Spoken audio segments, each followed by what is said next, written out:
back. Today we're going to talk about velocities, and the velocities that we're going to talk about are not necessarily, they are associated with physics, but they're more associated with trigonometry in the fact that we're going to be talking about velocities in circular motion. Let's look at the two velocities that exist. There's linear velocity and there's angular velocity. And so linear velocity, we know what that is. That would be like how fast a car moves, like miles per hour or feet per second, things like that. And linear velocity is really going to be abbreviated with a little v, and v is going to be equal to s over t, which is equal to arc length over time. And this makes sense because linear velocity is how far you traveled over the time it took you to travel. Well, arc length is really just a product of what we find when we do the circumference, which gives us a linear kind of measurement because it's really like inches around the circle or something like that. Angular velocity is a little bit different. And we're going to abbreviate angular velocity with this kind of W-y figure. It's an omega. And what we're going to talk about is how it's equal to theta over time. Really, it's kind of how much angle in how much time. So linear velocity is how much linear distance we cover in how much time. Angular velocity is how much angle we cover in how much time. And the key to this is theta in radians over time. Let's do a couple of problems. Linear velocity. A point on a circle travels 5 centimeters in 2 seconds. Find the linear velocity. Well, it's going to be 5 centimeters over 2 seconds equals 2.5 centimeters per second. Done. That's pretty much all there is to it. Linear velocity is the one that we kind of know the most about because it's how far it goes over how much time.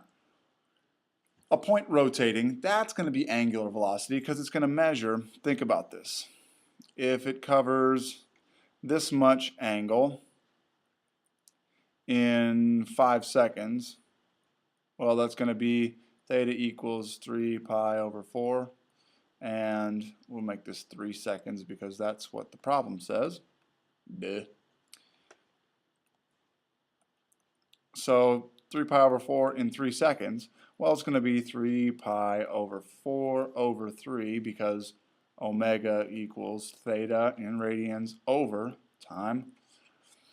We know that when we divide by 3, it's the same as multiplying by 1/3, so it's 3 pi over 4 times 1/3. The 3's cancel. Pi over 4 radians per second.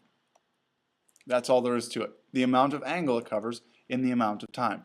What I'm particularly concerned with, though, is a problem that involves this. And if I want to envision a bicycle tire moving, it's going to be a product of how far it travels and how much time. We want to find the distance. And when I see distance, I'm thinking linear distance. And so what I'm going to start out with, there's an angular velocity. Well, let's look at the equation for that. Angular velocity equals theta over t. Well, let's look at what we've got. The angular velocity is equal to 3 radians per second. And that's equal to my theta. Well, I don't really know what my theta is. But my time, I don't really know what my time is. So really all I know is how far it travels in 1 second. Well, how many seconds did it travel? 1 minute equals 60 seconds. So in 1 minute, it travels 60 times 3 radians. Because each second it travels 3 radians. So that's going to be 180 radians. Well, what do I need to know? What am I actually finding? I know how far it went. It went 3 radians per second. And that's where linear velocity comes in. Velocity equals s over t. And my s is my arc length. And so my S is going to be equal to, as we recall, theta times radius. Well, what's my theta? Notice back up here. Okay, my theta is equal to my time times omega.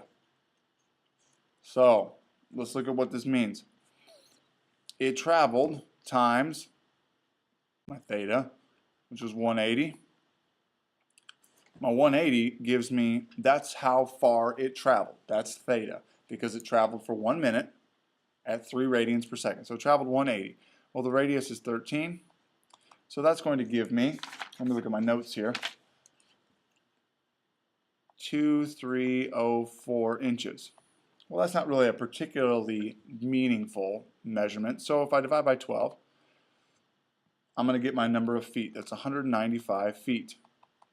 Okay, so to review, I figured out how many radians it traveled by saying it travels a certain number of radians per second, multiplying that by the number of seconds and the time that I had.